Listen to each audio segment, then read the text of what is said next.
Shalom, berjumpa lagi dalam renungan kita pada hari ini.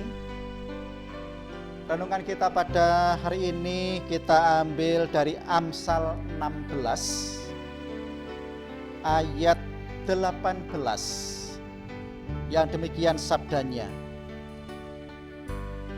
Kecongkaan mendahului kehancuran dan tinggi hati mendahului kejatuhan. Yang berbahagia ialah setiap orang yang mendengarkan firman Tuhan dan yang melakukan di dalam kehidupannya.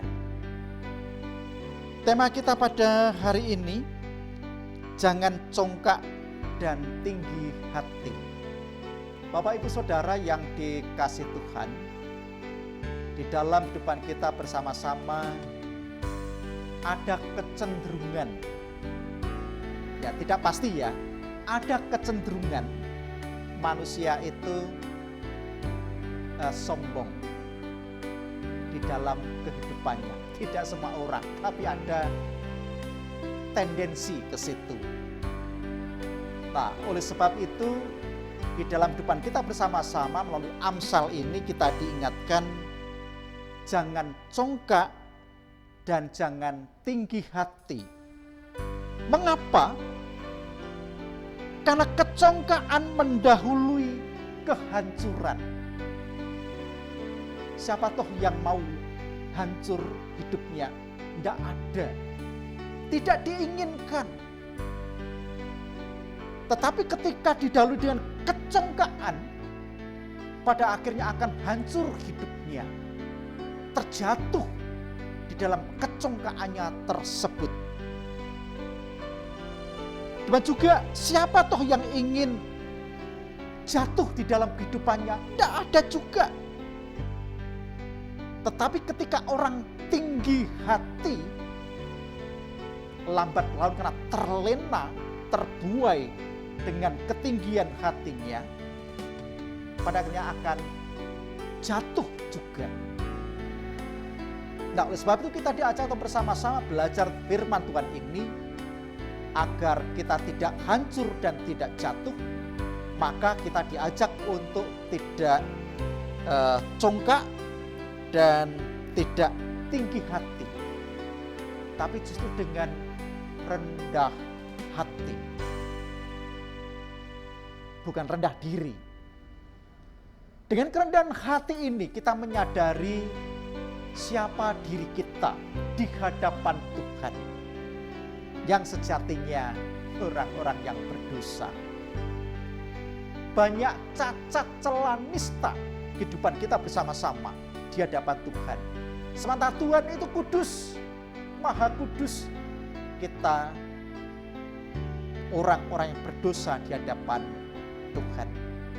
Apa yang kita banggakan? Apa yang kita megahkan? Apa yang kita tinggikan? Tidak ada. Sebab di luar Tuhan kita tidak mampu berbuat apa-apa. Kalau kita bisa begini begitu, hanya karena Tuhan yang mengizinkan kita bisa berbuat begitu begini. Jangan mengagungkan diri kita. Jangan mengagungkan kemampuan diri kita. Ada banyak kita selalu rendah hati, membanggakan Tuhan, memegahkan Tuhan. Itu yang kita tonjolkan di dalam kehidupan kita. Artinya kita selalu bersyukur kepada Tuhan. Bisa begini begitu, karena Tuhan. Sehingga kita berterima kasih, bersyukur atas kehidupan kita ini. Atas seizin Tuhan yang Tuhan mengizinkan, menolong, memampukan, memberkati dalam kehidupan kita bersama-sama. Supaya kita tidak gampang jatuh dan tidak gampang hancur, tapi selalu dipelihara oleh Tuhan. Karena pemeliharaan Tuhan itu pasti di dalam kehidupan kita, tinggal bagaimana kita mengolah, bagaimana kita memanage waktu, bagaimana kita menggunakan dengan bijak dan dengan tanggung jawab kehidupan pemberian Tuhan ini.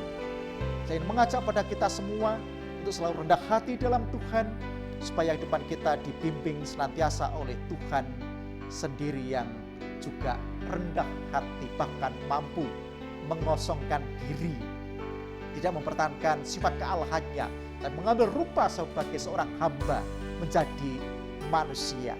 Teladan yang sangat luar biasa. Teladan dari Tuhan untuk kita semua.